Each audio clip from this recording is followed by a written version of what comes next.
Okay, so we will do classical theory of radiation. We will start with classical theory of radiation. Then we will do quantum theory of radiation. Okay, and after that we will move over to Bose-Einstein statistics. So towards the end of quantum theory of radiation, you will get a hint of what we are going to do when we start doing Bose-Einstein statistics. As you know, there are two kinds of statistics. There is classical statistics and there is quantum statistics. So Maxwell-Boltzmann falls under classical statistics, and Bose-Einstein and Fermi-Dirac falls under quantum statistics. Okay. So I will be doing quantum statistics with you. I'll start with Bose-Einstein, and then if time permits, I will do Fermi-Dirac. Otherwise, BS sir will do Fermi-Dirac. But right now, we will start with classical theory of radiation. Okay. Now, in many portions, you will see that there are things that sort of will seem very familiar to you, in that you have already listened to or gone through these discussions in either your thermodynamics class or your quantum theory class. Okay, quantum theory. Remember the part that I think MD ma'am, I think, or I don't know exactly, BM sir probably did with you, the portion before quantum mechanics. I have never done quantum theory with you. The portion before quantum mechanics, you know, black body radiation and photoelectric effect, Compton effect. So we will be discussing black body radiation in great detail, and there will be terms that we will be sort of discussing that will be very familiar to you from thermodynamics. All right, but remember that this is not a repetition, because you have already studied radiation in detail in your heat chapter. You have also done quantum theory in detail in your quantum mechanics portion, but this time the approach is totally from a statistical mechanics point of view. All right, so you will be deriving the same laws, you will be discussing the same experimental results, but now the point of view will be in terms of statistical mechanics. Okay, so that is the difference. In fact, all these things were actually originally studied from a statistical mechanical point of view, but in your earlier semesters that point of view is not introduced, but you are still introduced to the concepts. But now that you have those concepts, we will be discussing them from another point of view, that is the statistical mechanical point of view. All right, so in today's class I will just about give you an overview and introduce the subject to you, and then we'll start in detail from our next week's class. Now, as I told you that in the routine we have two classes, one on I think Thursday and one on Saturday. But in the previous semesters too, for the final semester, I was always given two classes. But what I always do is that I merge the two classes and take it on a single day. So on Fridays, we will only till next week, I think I will be a bit late, but after that I'll start right at 12. Okay, and we will have a class which will be slightly longer than 1 hour. Okay, so instead of two classes of 45 or 50 minutes each, I will take one merged class of more than 1 hour, 1 hour 15 minutes to 1 hour 20 minutes. And then later on, if we see that we require an extra class to finish off the syllabus, then I might be taking the Saturday class too. All right. Okay.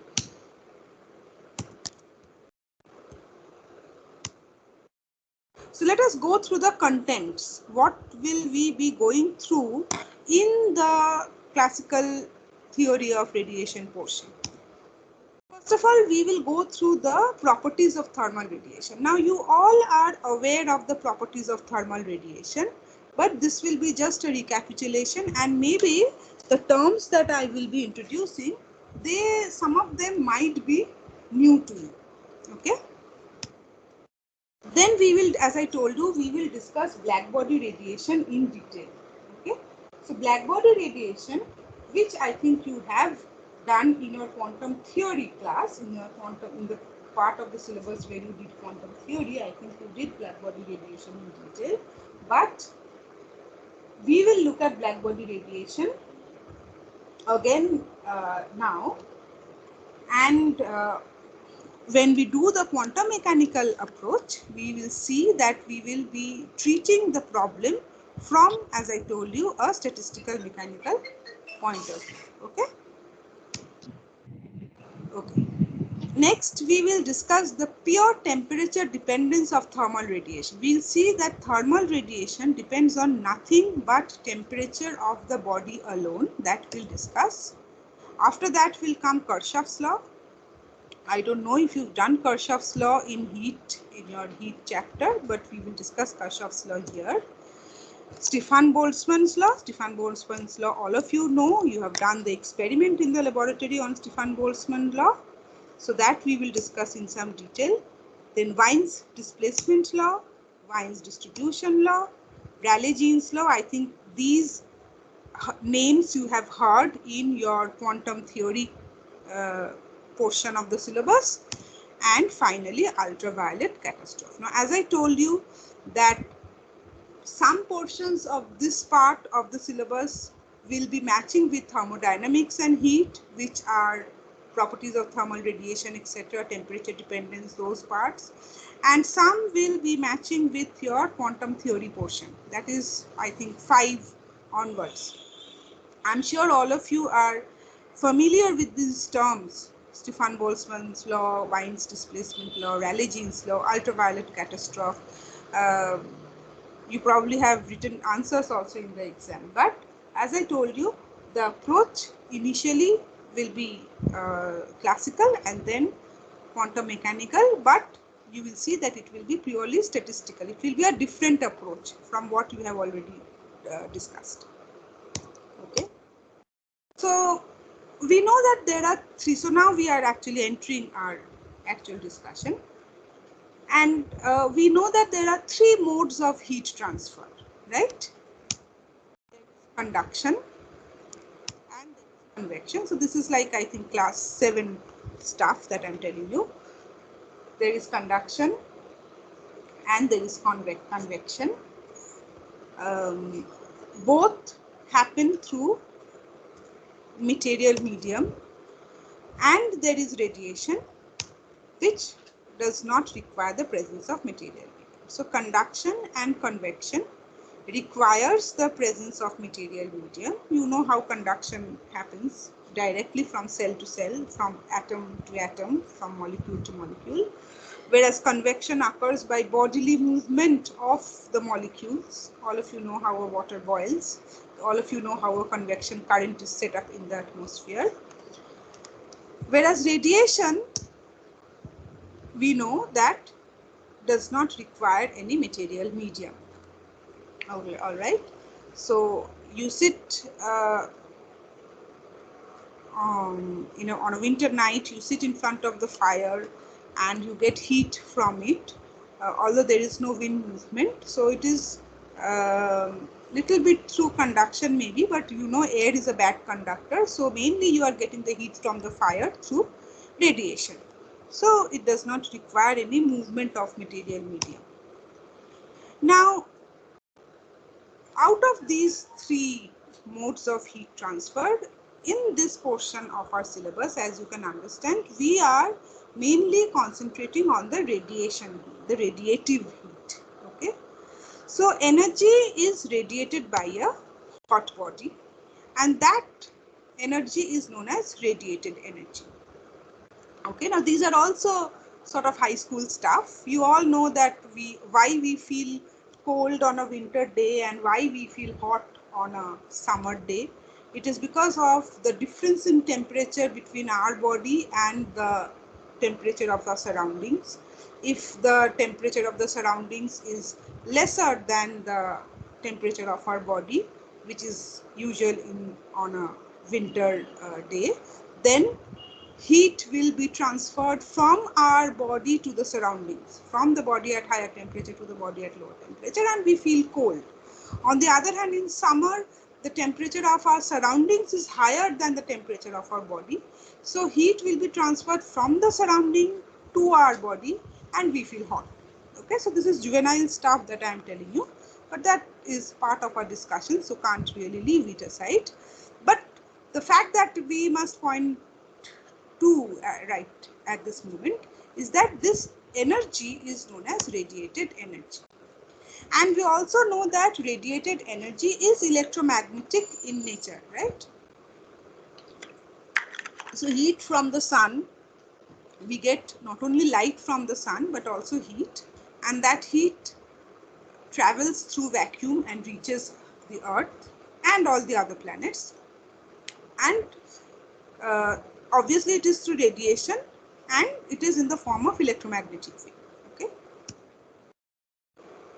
and this electromagnetic wave is beyond the red end of the visible range. You know that all heat waves, all thermal waves are on the other side of the red end of the visible spectrum. Okay, so typically the infrared region is 8000 to 4000 angstrom. Okay, after this comes red. So typically infrared region is 8000 to 4000 angstrom. All right, so these are just some facts that fact checks, things that you already know, but I just recapitulated. So what is thermal radiation?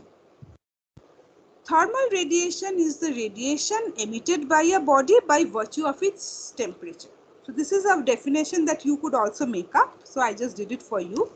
Thermal radiation is the radiation that is emitted by a body by virtue of its temperature. So when I discussed the summer day and winter day to you, this is what is happening.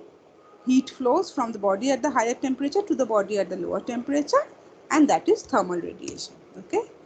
Now transfer of heat from a hot body to a cold body is basically happening through thermal radiation without appreciably heating the intervening medium. Now these words in italics is something probably we have not thought about before, but these are very important. Okay, so heat is being transferred from the surrounding to our, for example, suppose you are standing in front of a large ice slab, a slab of ice.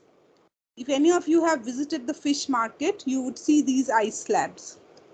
So suppose you are standing in front of such an ice slab, then you will feel the cold, right? If you open the deep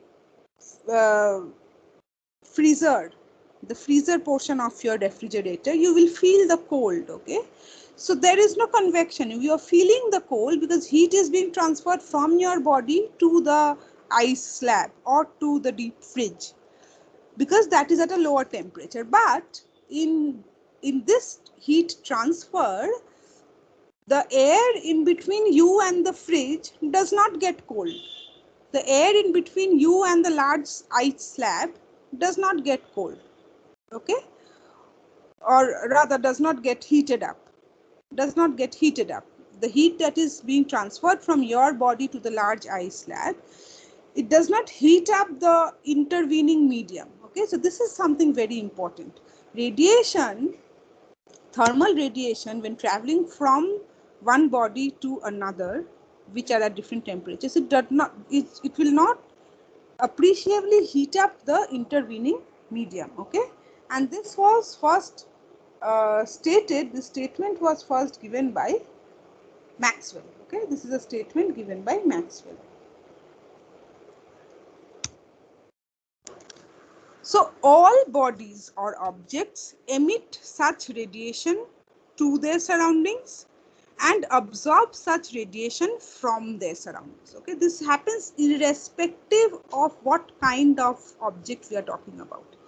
Everything around us, if you are sitting in your room now, for example, your laptop, your table, your chair, your bed, the walls, the fan, the light, everything is emitting such radiation to the surroundings, and everything is absorbing some radiation from the surroundings. Okay, because every body is at a different temperature. So this absorption and emission is happening from and to all the bodies that are present. All right. So what are the properties of thermal radiation? First of all, it has electromagnetic wave nature and travels through empty space with the speed of light. So thermal radiation is electromagnetic in nature and it travels through empty space with the same speed as light does. So see, there is no difference in this. Heat and light from the sun reaches us at the same time.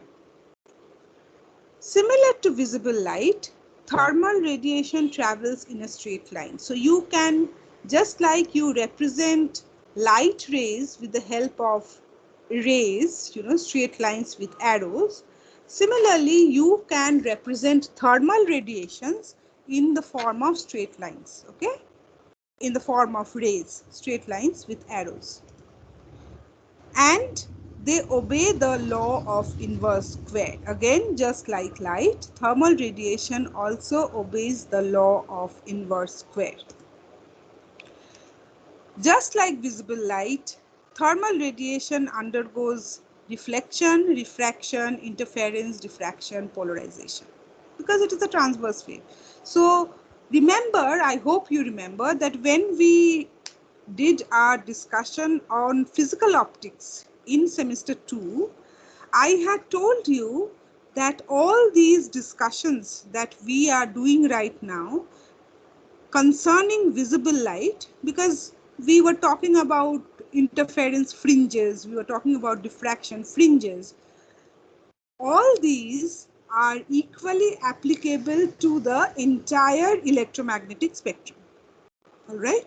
So thermal radiation is again a part of electromagnetic spectrum, and therefore all the phenomena that we had discussed in physical optics equally apply to thermal radiation as well. They all undergo reflection, refraction when traveling from one medium to another, interference when two, what do we call it?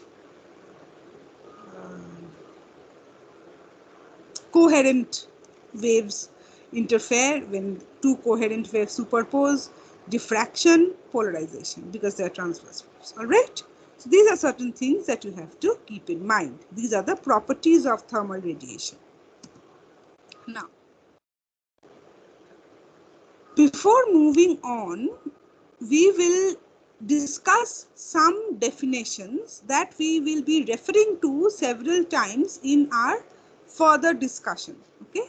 So right now I will be giving you some definition. You will probably not be asked to define these quantities in your exam, but you need to know what these quantities are, because in the derivations that we are going to do later on, we will be referring to these terms often. So you need to know what these terms represent. Okay. First of all, total energy density. We represent the total energy density by the letter U, small u. Okay. And this is the definition of total energy density. At any given point, the total energy density U is the total radiant energy per unit volume around that point for all wavelengths taken together. Clear? You take a point and you take unit volume around that point, three-dimensional, so unit volume, and you see what is the total radiant energy. Suppose you take a point and you take a certain finite volume surrounding it, and you see what is the total radiant energy through that volume. Then you divide it by the volume and you get the energy density surrounding that point for all wavelengths, for all kinds of, for all the radiation that are being emitted through that volume that you've chosen. There can be several wavelengths, radiations of several wavelengths. So the total energy for all wavelengths divided by the total volume will give you the energy density U, and its unit is joule per meter cube. Energy per unit volume, so joule per meter cube. Next is spectral energy density. So this was energy density, total energy density is for all wavelengths taken together. So it's just U, no wavelength indication. But when you say spectral energy density, then there will be wavelength dependence, and so we write it as U suffix lambda. Okay. So this spectral energy density for a particular wavelength is the energy per unit volume per unit range of wavelength. Okay. Spectral energy density for a particular wavelength. So this is for a particular wavelength, and it is the energy per unit volume per unit range of wavelength. So wavelength has a role to play in this parameter. Then we have total emissive power, also known as emissivity, and denoted by the term epsilon, okay, or script T. Total emissive power or emissivity denoted by the letter epsilon or script capital E. What is this? The radiant energy emitted per unit time per unit surface area of the body for all wavelengths taken together. The radiant energy emitted per unit volume per unit surface area of the body for all wavelengths taken together. Okay. And then we will again have spectral emissive power. So this will again be wavelength dependent. Radiant energy per unit volume, per unit time, per unit surface area within unit range of wavelength. Okay. So you just, if you go through the terms, you see that energy density or spectral energy density are related to volume, whereas emissive power or spectral emissive power are related to surface area. Okay. And if you say total, then it means irrespective of the wavelength for all wavelengths taken together. And if you say spectral before the term, then it means for the wavelength range, for unit range of wavelength. Now evidently we can see that total energy density U is equal to integration U lambda d lambda. If U lambda is the energy density for a certain wavelength, then the energy density for all wavelengths is taken by integrating for all infinitesimal wavelengths, and that will give us the total energy density. And similarly, total emissive power is again integration 0 to infinity E lambda d lambda, which is the integration of all the spectral emissive powers. Okay. So when we will be using these terms in our derivation, so you have to keep in mind that these are the things that we are talking about. Then there are some more definitions like absorptivity or absorptive power, denoted by A lambda. So this is for a given wavelength. See, it is written at a particular temperature for a particular wavelength, the absorptive power is defined as the ratio of the radiant energy absorbed per unit surface area per unit time to the total energy incident on the same area of the object in unit time within a unit wavelength range. Okay.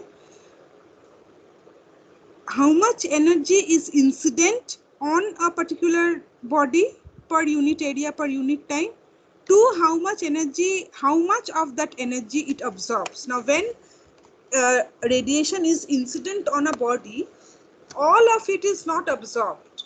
Okay, part of it gets reflected also, so everything is not absorbed. So absorptive power tells you how much of the incident radiant energy will be absorbed by the body. Okay, and then there is relative emittance. Relative emittance tells you the ratio of the emittance of the surface to the emittance of a black body. Okay, so emittance we already saw what it is. When you compare the emittance of a body with that of a black body at the same temperature, we get the relative emittance of a body. Why do we need this parameter? Because we know that a black body is basically an object which emits all radiations. Theoretically, it is a perfect emitter. So you can basically denote the emittivity of any body with respect to the black body, because the black body is the best, all right, So, you know, it's sort of a comparison. So if the emittivity of the black body is denoted as 1, then the emittivity of all other bodies will be less than 1, and that ratio is given by the relative emittance. Now, once we know these definitions, we will go on to the first theory that we need to know, and that is Prevost's theory of heat exchanges. Now, we discussed in general that basically Prevost's theory is nothing new. We already discussed it in today's class, and all of you know it, that when there is a difference in temperature between a body and its surrounding, or between two bodies, then heat is usually moving, or heat flows from the body at a higher temperature to the body at a lower temperature, irrespective of the heat content, right? If you have a large reservoir containing a lot of heat and a very small container in front of it which contains say some liquid or gas, the heat content is much less. But if the temperature of this body is higher than that of the reservoir, then irrespective of the amount of heat, heat will always flow from the body at the higher temperature to the body at the lower temperature. This is exactly what is stated sort of formally in Prevost's theory of heat exchanges. Okay, what does it say? Every body or object emits radiation continuously to its surroundings at a rate which depends only on the nature of its surface and temperature, and at the same time it receives radiation from its surroundings at a rate which depends on the surface and temperature of the surroundings. Okay, so the rate at which heat is lost from a body, or the heat at which heat enters a body, is dependent only on the nature of the surface and temperature of the body and its surrounding. How much heat it will emit depends on the nature of the surface and temperature of the body.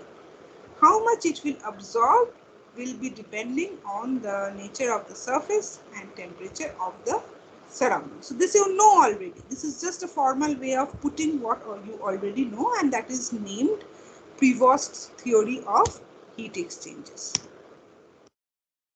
Now, what is a black body? So our next discussion will be on black bodies, and we will also discuss why we are giving black bodies so much importance. All right. So what is a black body? Usually, the detailed form of spectrum of the thermal radiation emitted by a black body, depends upon the composition of the body. Okay, if you try to plot the spectrum of the thermal radiation that is emitted by a body, you will see that it depends on the material of the body, the composition of the body. Okay, we know that different bodies have different powers of emission. All bodies do not, for example, in winter, if you touch a metal surface, you will feel that it is quite cold. Why? Because it quickly loses heat to the surroundings, right? On the other hand, a wood doesn't make a difference whether you touch it in summer or winter. If you go to a hill station, even sitting on the bed, you will feel cold. Although the cotton or whatever the bed cover is made up of, we usually know them to be non-conductors or bad conductors of heat. And if you touch a metal, then you know that it gets cold or hot very fast. You know why insulator, apart from being conductors, they are also good radiators or good absorbers. And in fact, all good radiators are also good absorbers. So you know why we use black clothes or dark colored clothes in winter, and why we don't use dark colored clothes in summer, because all good absorbers are also good reflectors or radiators. Okay, So basically the amount of the spectrum of the thermal radiation will depend upon the composition of the body. Now there is one class of hot bodies which emits thermal spectra of universal character.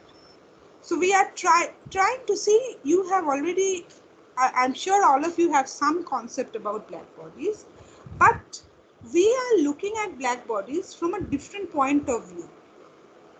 How are we defining black bodies?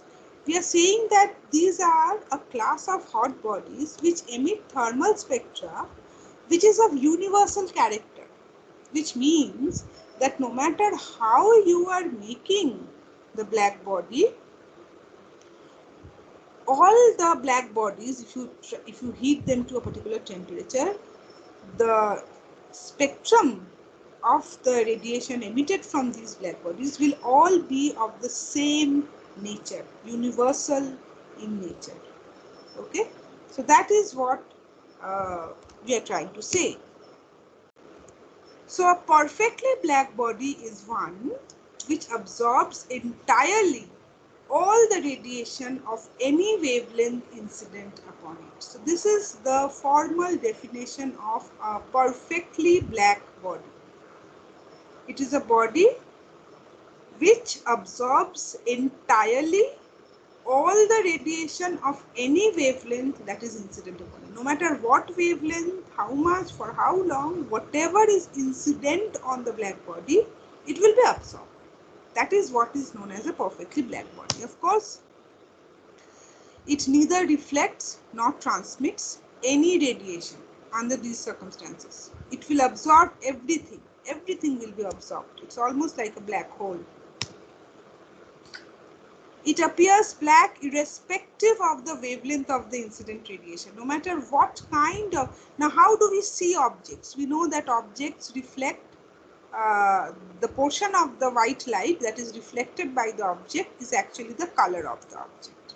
So we see the green leaves as green because the green part of the spectrum is reflected by the chlorophyll pigment, and all the other parts of the spectrum are absorbed by it. Okay. And a body is white when all the colors are reflected. A body is black when all the colors are absorbed. So a black body appears black no matter what wavelength is incident on it. Whatever be the wavelength that is incident, it will absorb everything. Now, when heated to a suitable temperature, suppose you subject the black body to some kind of radiation and you heat it to a suitable temperature, then it is seen that full or total radiation is emitted. When it is left by itself, it again emits everything. Nothing is held back by it. So just as it absorbs everything, it also radiates everything. Okay. So it is a perfect absorber and therefore it is a perfect radiator. Any object that is a good absorber is also a good radiator. And similarly, a black body which is a perfect absorber is also a perfect radiator. Now, the emission from a perfectly black body is the greatest possible for any wavelength at a given temperature. So, suppose you have 2 or 3 objects which you heat to a certain temperature. Now, if out of these 3 objects, one is a black body, then the emission from the black body will be always the highest. It will always be greater than the other non-black bodies. Non-black bodies cannot emit as much as the black bodies can emit. It will not hold back anything. Whatever it is absorbed, it will again radiate out. It will not hold back anything. Okay. So the perfectly black body will give you an emission that is the greatest possible for a given wavelength at any given temperature. So as I told you, we will also discuss why do we discuss black bodies in such detail. What is the importance of black bodies that we are giving it special mention. We are discussing black bodies in so much detail. Why black body? First of all black bodies at the same temperature emit thermal radiation with the same spectrum. So whether you construct a black body from wood or paper or metal or whatever, if it is a black body, if you have been able to construct a perfectly black body, then all of them will emit thermal radiation with the same spectrum at a given temperature. Suppose you have heated all these bodies up to say 300 Kelvin. Okay, so when you leave them, then at that temperature, all of them, these black bodies will have the same spectrum. You will not be able to differentiate the material from the spectrum. They will all have the same spectrum. This is a very special characteristics of black bodies. So the universal properties of radiation emitted by black bodies urged physicists to seek explanation of the specific features of this spectrum. The fact that the radiation emitted by different black bodies is so much universal in nature that led physicists to study this spectrum in more detail to understand how to explain this universal nature. What are the specific features of this spectrum that makes the spectrum universal? Okay, so that is a very big reason. Now, in nature, a perfectly black body is impossible to obtain. It is a theoretical concept. Okay, a perfectly black body is a theoretical concept. It is impossible to obtain in nature. However, a close approximation to a perfectly black body is any object which can be coated with a layer of black paint or soot or lamp black or bismuth black. All these are different varieties of coal or tar, and you can paint it and get something close to a perfectly black body. In practice, you know that a nearly black body is constructed in this manner. You make a hole, you make a sphere, you take a sphere and make an aperture or a hole on one side of it, and just directly opposite it you have an indent done, and the inner surface is coated with black paint, lamp black or soot or bismuth black, something like that, and the sphere is double layered. Okay, so what happens is the radiation that enters the sphere through this aperture, it goes and hits the kink made directly opposite to it, and therefore it gets reflected.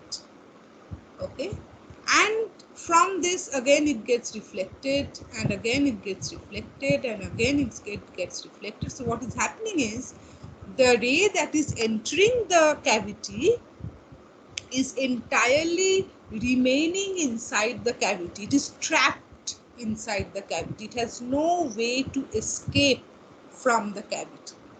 Okay, so this is why we are calling it a black body. Any radiation that is incident on a black body is trapped by the black body. It cannot escape.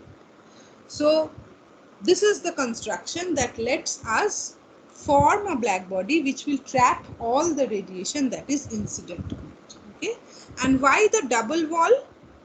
Can someone unmute and tell me why do you think there is a double wall to this sphere? To prevent what?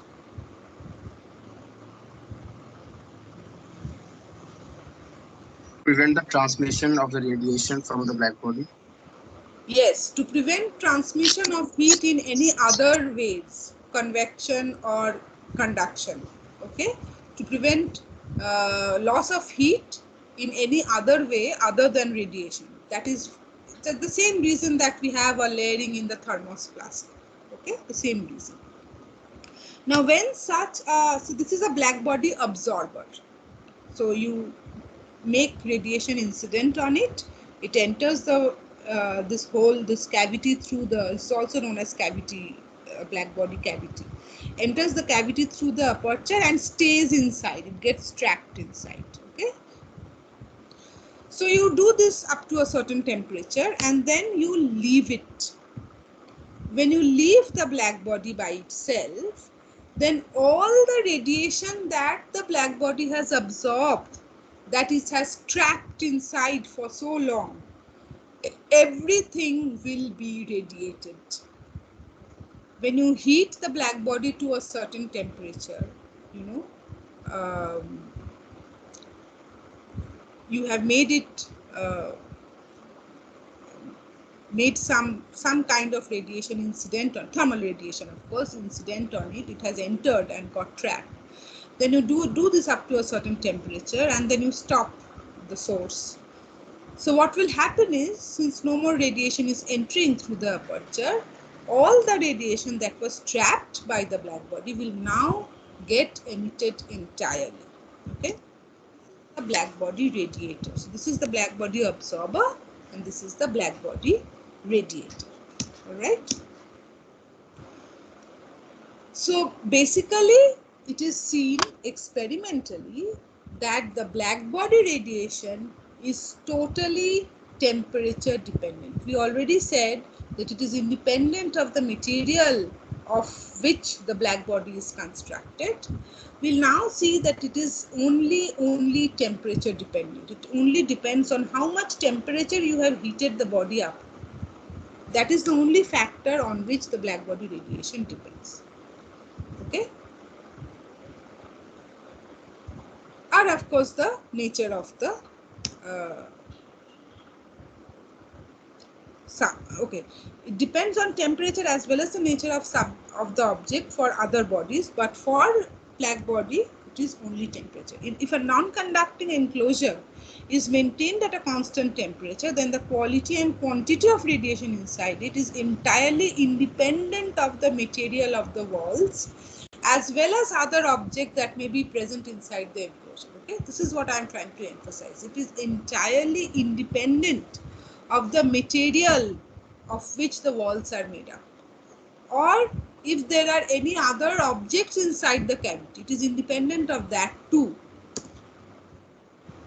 Uniform temperature or isothermal enclosure. Such an enclosure is called a uniform temperature or isothermal enclosure. Okay, so I hope you've understood what a uniform temperature or isothermal enclosure is. One in which the quantity of radiation and the quality of radiation is totally independent of the material of which the container or the enclosure is made up of. Okay, it is also independent of any other objects present in the enclosure. The enclosure is called an isothermal enclosure.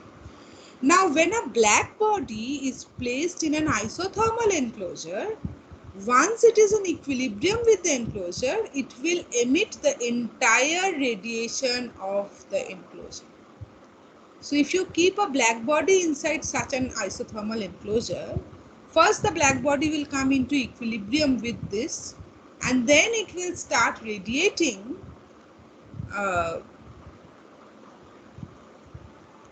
the thermal radiation, which will be radiated in entirety. The total radiation will be emitted. And this radiation, as I told you, is independent of the nature of the walls of the enclosure or any other objects present in it. Now, since a perfectly black body absorbs all the radiation that falls upon it and of all wavelengths too, hence the radiation emitted by the black body will possess a character that is independent of the nature of any particular object. Okay, it does not matter what material you have constructed the black body out of. It will depend only on the temperature to which it is raised and on nothing else. This is a universal character, and this is what makes black bodies extremely important. All right, so black body radiation is purely temperature dependent. It does not depend on any other characteristics. It depends only on the temperature. Now next we will discuss Kirchhoff's law. Okay, and we will discuss only up to Kirchhoff's law in today's class. What is Kirchhoff's law? The ratio of emissive power to the absorptive power for a given wavelength at a given temperature is the same for all bodies and is equal to the emissive power of a perfectly black body at that temperature. So again we are talking of some relative comparison. That is what Kirchhoff's law tells us.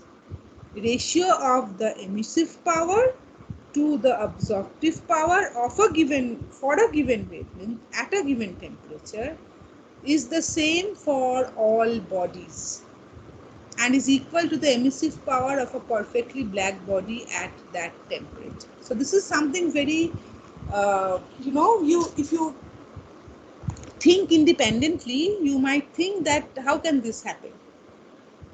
Things made up of different materials, how can they have the same ratio of emissive to absorptive power? But that is a fact. That is what happens. Okay. Proof. So we will have to prove this. If we are saying this, we have to also prove this, that this is actually happening. What is the proof? Suppose A lambda, we know, is the absorptive power. We defined absorptive power. Suppose A lambda is the absorptive power of a given body. And let dq be the, please follow this very carefully, okay, and please stop me if you don't follow any part. Let dq be the heat energy lying within the wavelength range lambda to lambda plus d lambda. Okay, this is not minus, this is lambda hyphen lambda plus d lambda. So heat energy is given by dq, and the wavelength range of this heat energy is between lambda and lambda plus d lambda, and that is incident per unit surface area per unit time for the given object.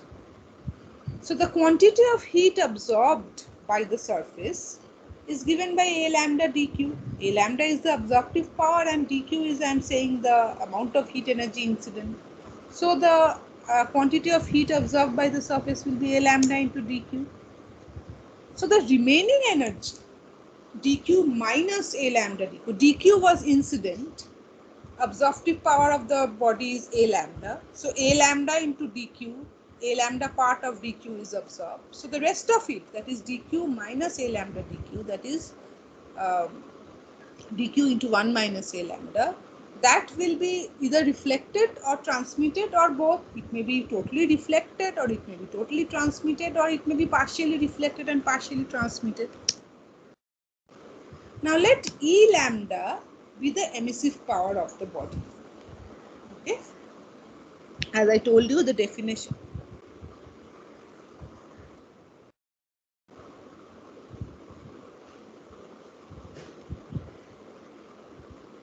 Okay. I just thought I got logged out. You can hear me, right, all of you? Yes, ma'am. Yeah.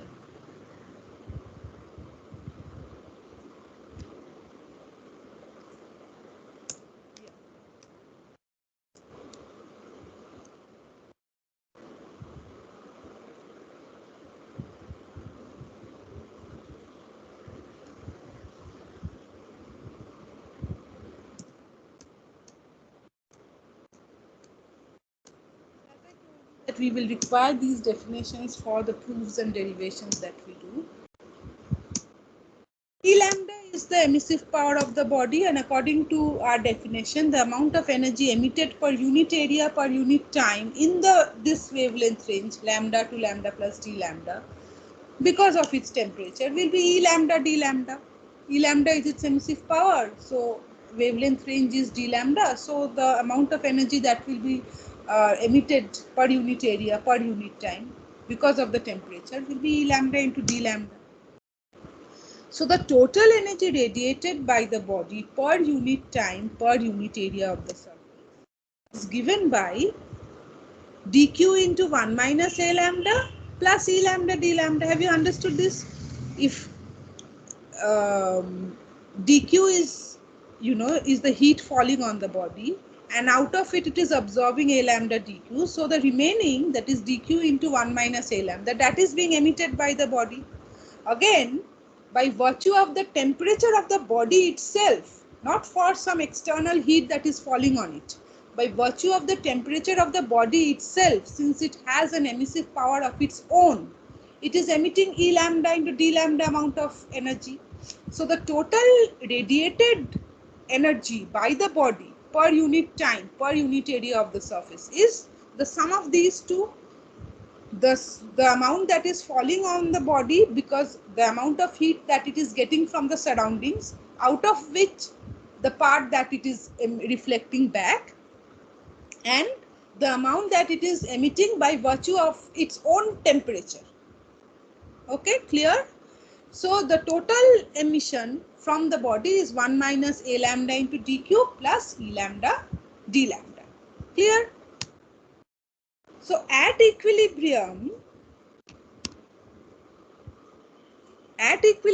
therefore, when do we say there is equilibrium? When the amount of absorption and emission equalizes each other.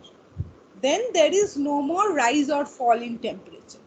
So that will happen when dq, that is the amount of heat falling on the body, is equal to the amount of heat emitted by it. So at equilibrium, dq is equal to this quantity, 1 minus a lambda into dq plus e lambda d lambda. So from this we can say that a lambda dq is equal to e lambda d lambda. Okay. Now for a perfectly black body, a lambda is equal to 1. That is, a perfectly black body absorbs everything and also emits everything. And the emissive power of a black body is denoted by capital E lambda. We specially use capital E lambda to denote the emissive power of a black body, to differentiate it from non-black bodies. Okay. So E lambda dq equal to E lambda d lambda, and in this case, okay, so dq will be capital E lambda into d lambda, okay, which means a, dq is equal to capital E lambda d lambda for a black body. So in place of dq, if we use E lambda, capital E lambda d lambda, we have here a lambda E lambda d lambda equal to small e lambda into d lambda. Understood? Emissive power of a black body is given by capital E lambda. So we can write dq as capital E lambda d lambda, because for a black body it will emit all the heat that it has absorbed.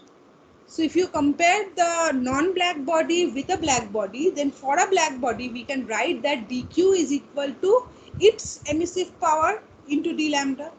So if it absorbs dq amount of heat, it will also emit dq amount of heat. So dq for a black body is capital E lambda d lambda. So in this equation we write, in place of dq we write capital E lambda d lambda, and we get this relation here, a lambda capital E lambda equal to E lambda. So basically capital E lambda is equal to small e lambda by a lambda. Small e lambda is the emissive power of the non-black body. So this is exactly what Prevost theory of heat exchange says. It says that the ratio of emissive power to absorptive power of a body is the same for all bodies at the given temperature. Now that is true because this ratio is actually equal to the emissive power of the black body, which is always a constant value at a given temperature. So this means that the ratio small e lambda by small a lambda is a constant at a given temperature, and that is exactly what Kirchhoff's law tells us. Okay. have you understood this part, or do you want me to just repeat it once more? Kirchhoff's law. Yes, ma'am. কি repeat করব না বুঝতে পেরেছো?